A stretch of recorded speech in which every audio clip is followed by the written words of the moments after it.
요한계시록 2장 8절부터 17절까지입니다. 오늘은 두 교회입니다. 두 교회에 대한 칭찬과 경고, 두 교회 보낸 편지입니다.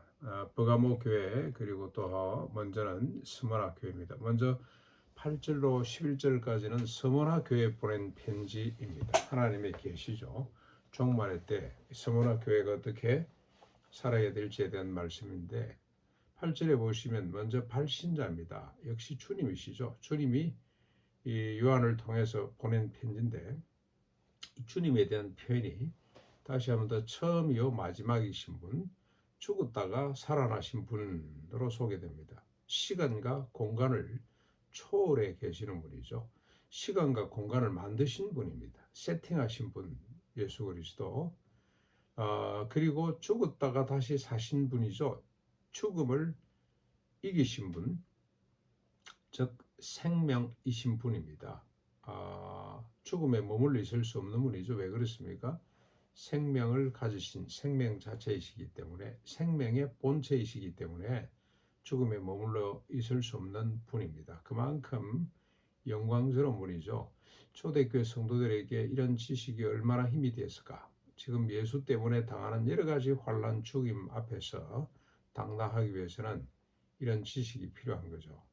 그 다음에 9절로 11절까지는 스무나 교회의 현실입니다. 그리고 그들을 향한 권면이죠. 칭찬이죠. 칭찬과 권면이라고 할 수가 있습니다. 스무나 교회에 관한 칭찬은 뭡니까? 자칭 유대인이라고 하지만 실상은 사탄에 해당인 자들로부터 많은 환난과 고난을 받고 그러면서 궁핍한 가운데 있는 자들이지만 실상은 부유한 자, 강한 자라는 겁니다. 세상의 기준으로 볼 때는 아주 가난한 사람 같고 약한 사람 같은데 실제로 하나님의 나라 기준으로 볼 때는 참으로 부유한 자, 강한 자라는 겁니다. 이들이 물질이 많아서 부유했겠습니까? 물질에 대한 어떤 생각이 완전히 다르죠, 세상과. 그래서 이런 칭찬을 받게 되었다. 남들에게 늘 핍박을 받고 죽임을 당하고 그렇게 살았습니다만은 그러나 강한 자, 하나님 나라에서 부한 자가 누구며 강한 자가 누군지 우리가 다시 한번 더 깊이 생각해야 하는 말씀입니다. 이들을 향한 권면이죠. 귀 있는 자들은 들어야 할 성령의 말씀입니다. 하나님, 우리 주님의 말씀을 성령님이 대언하시는 거죠. 깨우쳐 주시는 겁니다. 귀가 있다면, 인간이라면, 성도라면 반드시 들어야 된다. 그 말씀이죠. 그 말씀이 뭐냐? 장차 받을 고난, 마귀가 성도 중 몇 사람을 옥에 던져 환난을 받게 할 텐데 10일이라고 되어 있습니다만 상징적인 의미죠. 요한계시록에 나오는 모든 숫자는 상징이라고 보시면 되겠습니다. 그러나 그 의미를 또 살펴보면 나름대로 의미가 있습니다만은 일정 기간 동안 그렇게 보시면 될 것 같습니다. 10일 동안 몇 사람을 옥에 던져서 고난을 받게 할 것인데 그 고난을 두려워하지 말라는 겁니다. 오히려 더 죽도록 충성을 하라. 그래서 생명의 관을, 영광의 관을 얻도록 하거라 하고 권면을 하고 있습니다. 이 교회의 위상은 인내, 고통 가운데서 끝까지 참고 견디는 것, 그러면서 죽도록 충성을 다하는 것. 그래서 우리가 언제 끝이 나냐, 어느 정도로 충성을 해야 되냐, 어느 정도로 하나님의 나라와 하나님의 의를 사모하고 추구해야 되는가, 어느 정도로 교회를 우리가 사랑하고 세워야 되는가, 죽을 때까지라고 이렇게 보시면 되겠습니다. 죽도록 충성을 하거라. 우리가 늘 인간은 연약해서 때가 되면 은퇴하고 싶다, 이제 그만두고 싶다 이런 생각들을 많이 합니다. 그렇죠?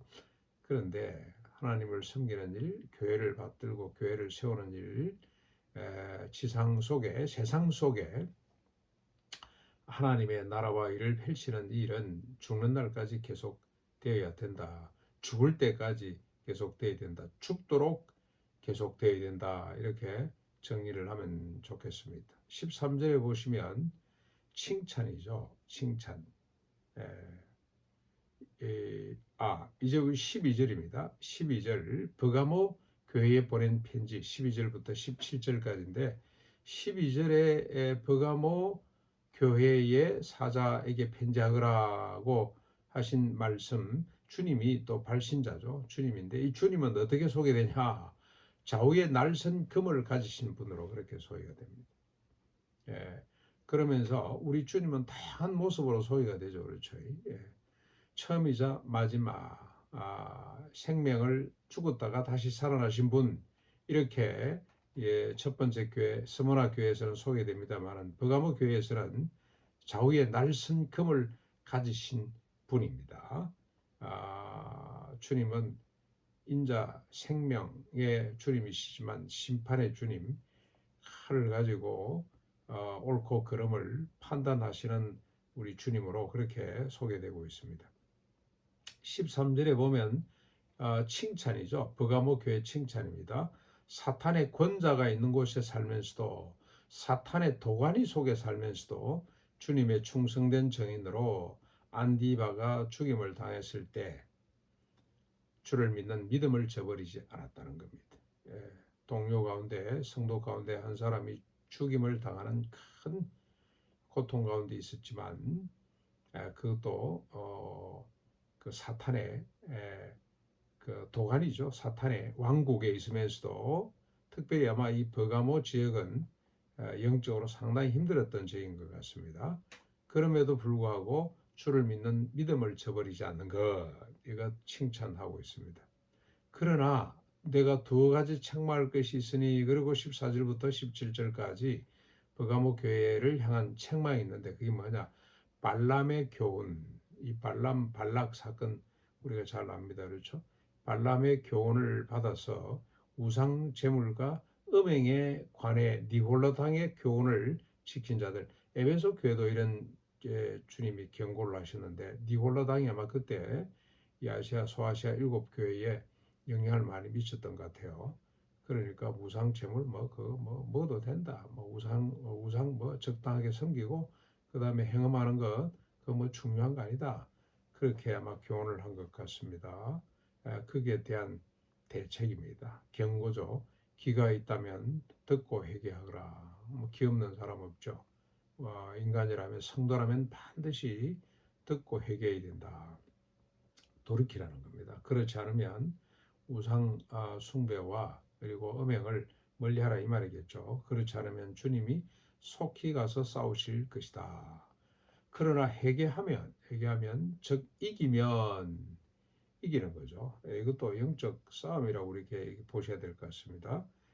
그 싸움에서 우리가 이기게 되면 주님이 감추었던 만나를 주시고 받는 자만 아는 새 이름이 이 흰돌에 기록될 것이다.